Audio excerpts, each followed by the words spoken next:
여러분, 요즘 마트 계산대에서 카드 찍는 순간 괜히 한 번 더 금액을 확인하게 되지 않으십니까? 분명 작년이랑 똑같은 물건인데 계산대 숫자는 매번 낯설 만큼 커져 있습니다. 카트에 담았다가 이건 다음에 사지 뭐 하고 다시 내려놓는 물건도 점점 늘고 있죠. 그런데 문제는요, 이게 장바구니 이야기로 끝나지 않는다는 겁니다. 요즘은 자녀분들 카드값이 밀렸다는 이야기, 이자만 내느라 원금은 손도 못 대고 있다는 하소연. 이런 말들이 너무 흔해졌습니다. 뭔가 이상하다. 이 분위기 예사롭지 않다.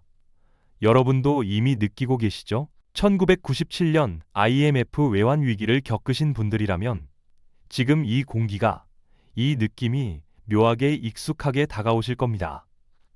그때도 시작은 늘 사소했습니다. 아무도 위기라고 말하지 않던 그 순간부터였죠. 안녕하세요. 담담한 경제학입니다. 오늘은 많은 분들이 애써 외면하고 있지만 이미 곳곳에서 나타나고 있는 2026년 경제위기, 시작을 알리는 5가지 신호에 대해 차분하게, 그러나 분명하게 이야기해 보겠습니다. 이건 여러분을 불안하게 만들려는 게 아닙니다. 오히려 미리 알고 준비하시라는 것이죠. 경제위기는 준비된 사람에게는 위기를 넘길 기회가 되지만 준비하지 못한 사람에게는 감당하기 어려운 재앙이 될 수 있습니다. 우리는 이미 위기를 이겨낸 경험이 있습니다. IMF도 극복했고 2008년 금융위기도 버텨냈습니다. 이번에도 우리는 충분히 준비할 수 있습니다. 다만 그 신호를 제대로 읽고 현명하게 대비해야 합니다. 지금부터 제 이야기에 집중해 주시기 바랍니다. 여러분과 여러분의 자녀, 그리고 손주들의 미래를 위해 꼭 필요한 이야기입니다. 먼저 첫 번째 신호입니다. 신용카드 연체율이 심상치 않게 올라가고 있습니다. 여러분, 신용카드 연체율이 뭘 의미하는지 아시나요? 쉽게 말하면 카드값을 제때 못 내는 사람들이 늘어나고 있다는 뜻입니다. 이게 왜 중요하냐고요? 카드값을 못 낸다는 건 단순히 돈 관리를 못해서가 아닙니다. 정말로 손에 쥔 돈이 없다는 의미입니다. 월급을 받아도 공과금 내고 대출 이자 내고 나면 생활비가 모자라는 겁니다. 그래서 어쩔 수 없이 카드로 생활비를 충당하게 되죠.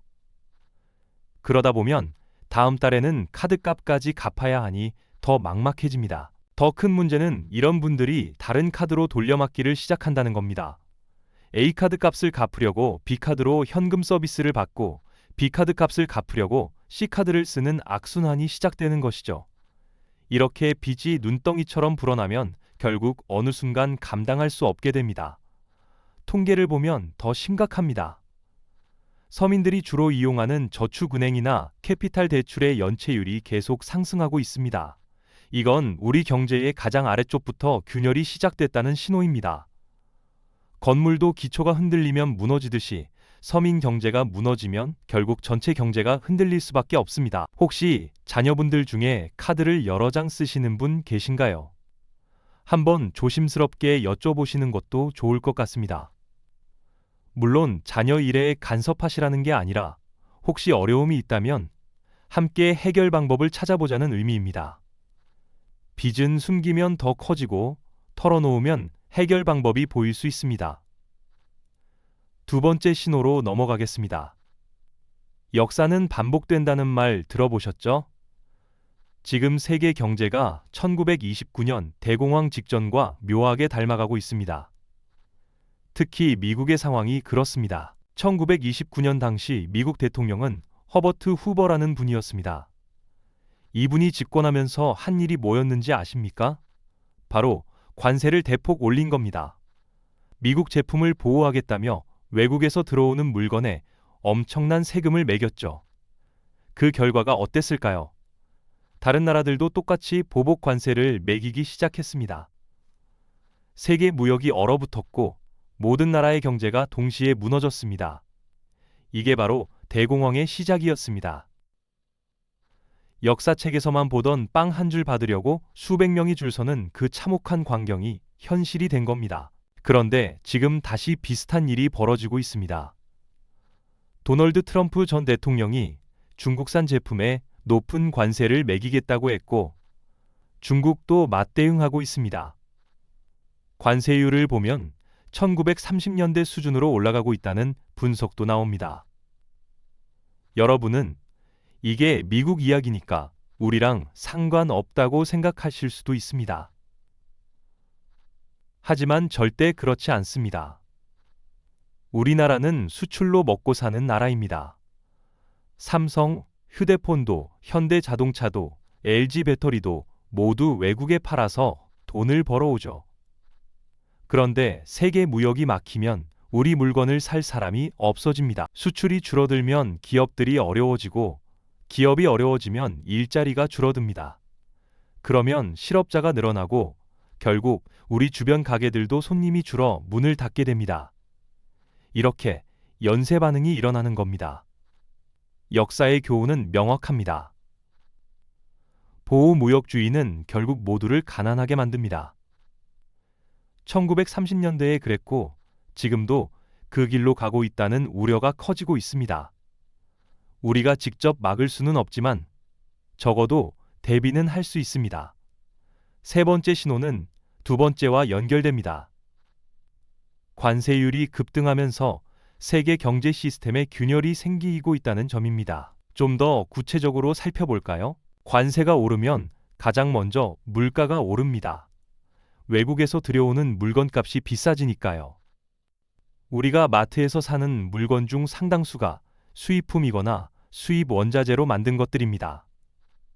커피, 과일, 밀가루는 물론이고 각종 공산품까지 다 영향을 받습니다. 하지만 더 큰 문제는 우리 수출 기업들입니다. 우리 반도체를 미국에 팔려고 하는데 관세가 붙으면 가격 경쟁력이 떨어집니다. 그러면 중국이나 일본 제품한테 밀려날 수 있죠. 자동차도 마찬가지입니다. 배터리도 마찬가지입니다. 최근 몇 년간 우리 경제를 떠받쳐온 게 반도체, 자동차, 배터리 이 세 가지였습니다. 그런데 이 핵심 산업들이 동시에 위협받고 있습니다. 게다가 환율까지 들썩이면서 불확실성은 더 커지고 있습니다. 환율 이야기가 나와서 말인데요. 요즘 달러 값이 자꾸 오르락내리락 하죠?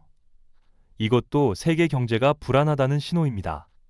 사람들이 불안하면 안전한 곳에 돈을 숨기려고 하는데 그게 보통 미국 달러입니다. 그래서 위기 때마다 달러 값이 오르는 겁니다. 우리 같은 서민들한테는 환율이 별거 아닌 것 같지만 사실 엄청난 영향을 미칩니다. 수입품 가격이 오르는 건 물론이고 해외 경비도 올라갑니다. 혹시 손주들 어학연수 보내실 계획 있으신 분들은 환율도 신경 쓰셔야 합니다. 네 번째 신호는 조금 의외일 수 있습니다. 바로 트럭 판매량입니다. 트럭이 경제와 무슨 상관이냐고요? 이게 생각보다 정확한 지표입니다. 트럭은 물건을 나르는 도구입니다. 기업들이 물건을 많이 만들고 많이 팔 때 트럭이 필요하죠. 그런데 경기가 안 좋아질 것 같으면 기업들이 가장 먼저 하는 게 투자를 줄이는 겁니다. 공장도 덜 짓고 기계도 덜 사고 트럭도 안 삽니다. 놀라운 건 과거 경제 위기 때마다 예외 없이 트럭 판매량이 먼저 떨어졌다는 겁니다. 닷컴 버블이 터지기 직전인 2000년에 그랬고 2008년 금융위기 직전에도 그랬습니다. 심지어 코로나 팬데믹 직전에도 트럭 판매량이 감소하고 있었습니다. 그런데 지금 어떻습니까? 트럭 판매량이 또 떨어지고 있습니다. 이건 기업들이 앞으로 경기가 나빠질 거라고 예상한다는 뜻입니다.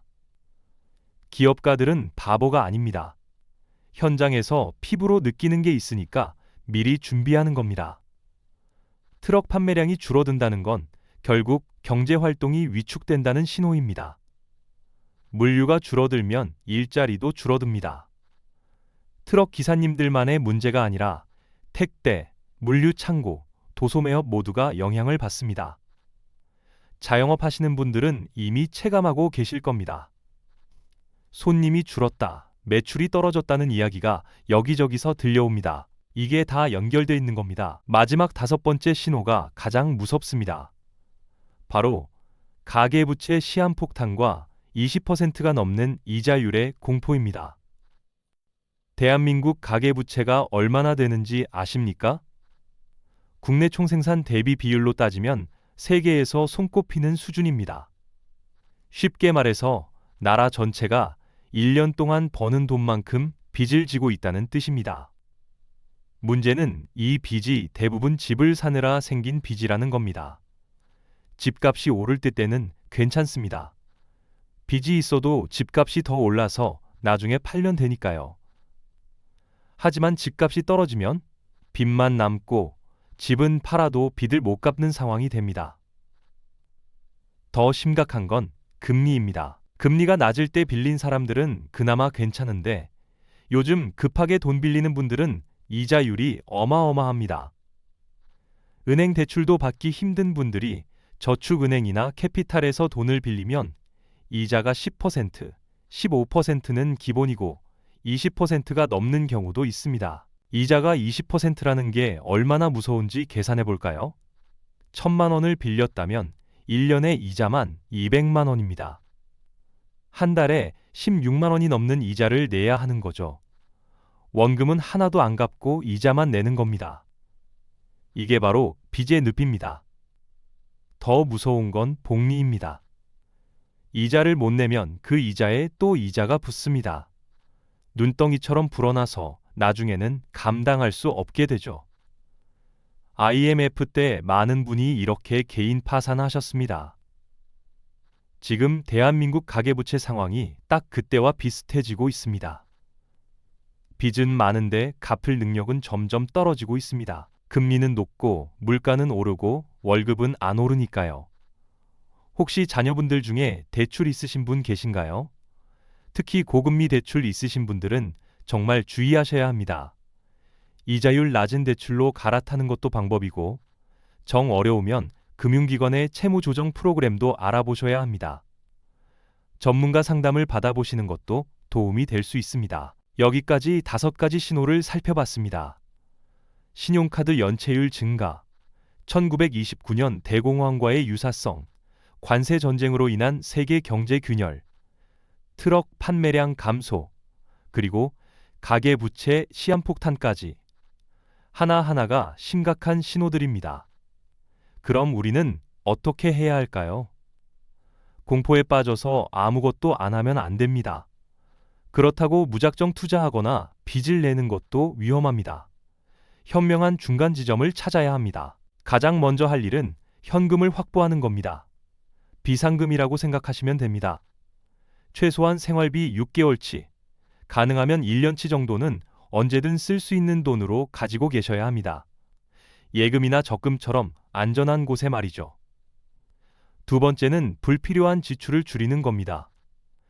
안 쓰는 구독 서비스 있으면 해지하시고 충동 구매 줄이시고 알뜰하게 사시는 게 중요합니다. 검소한 생활이 미덕이라는 말이 괜히 나온 게 아닙니다.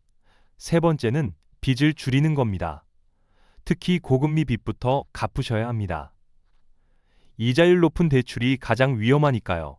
카드 대금도 최대한 빨리 갚으시고 카드 현금 서비스나 카드로는 정말 급할 때만 쓰셔야 합니다. 네 번째는 자녀들과 솔직하게 대화하는 겁니다. 경제 상황이 어려워질 수 있으니 함께 대비하자고 말씀하시는 거죠. 자녀분들도 부모님 걱정 안 시키려고 힘든 걸 숨기는 경우가 많습니다. 하지만 가족끼리 터놓고 이야기하면 해결 방법이 보일 수 있습니다. 마지막으로 건강 챙기시는 겁니다. 경제 위기가 와도 건강하면 이겨낼 수 있습니다. 병원비 나가는 것만큼 무서운 지출도 없으니까요. 규칙적인 운동과 건강한 식습관, 정기 검진 꼭 챙기시기 바랍니다. 여러분, 우리는 이미 여러 번의 위기를 이겨냈습니다. 6.25 전쟁 후 폐허에서 일어섰고 1997년 IMF도 극복했습니다. 2008년 금융위기도 버텨냈죠. 이번에도 우리는 충분히 이겨낼 수 있습니다. 다만 준비가 필요합니다. 오늘 제가 말씀드린 5가지 신호를 기억하시고 제가 제안한 대응 방법들을 하나씩 실천해 보시기 바랍니다. 오늘부터 시작하시면 됩니다. 작은 실천 하나하나가 모여서 큰 힘이 됩니다. 위기 속에도 기회는 있습니다. 준비된 사람에게는 더 큰 기회가 올 수도 있습니다. 하지만 무엇보다 중요한 건 여러분과 여러분 가족의 안전입니다. 재산을 지키고 빚을 줄이고 건강을 챙기는 것, 이게 진짜 중요한 겁니다. 오늘 이야기가 도움이 되셨기를 바랍니다. 불안하게 만들려던 게 아니라 현명하게 준비하시라고 말씀드린 겁니다. 앞으로도 우리 경제에 대한 유익한 정보를 계속 전해드리겠습니다. 여러분의 경험과 지혜를 자녀들과 나누시고 함께 이 어려운 시기를 준비해 나가시기 바랍니다. 우리 시니어 세대의 저력을 믿습니다. 오늘 영상이 도움이 되셨다면 좋아요, 구독 눌러주시고 다음 영상에서 또 만나 뵙겠습니다. 건강하십시오.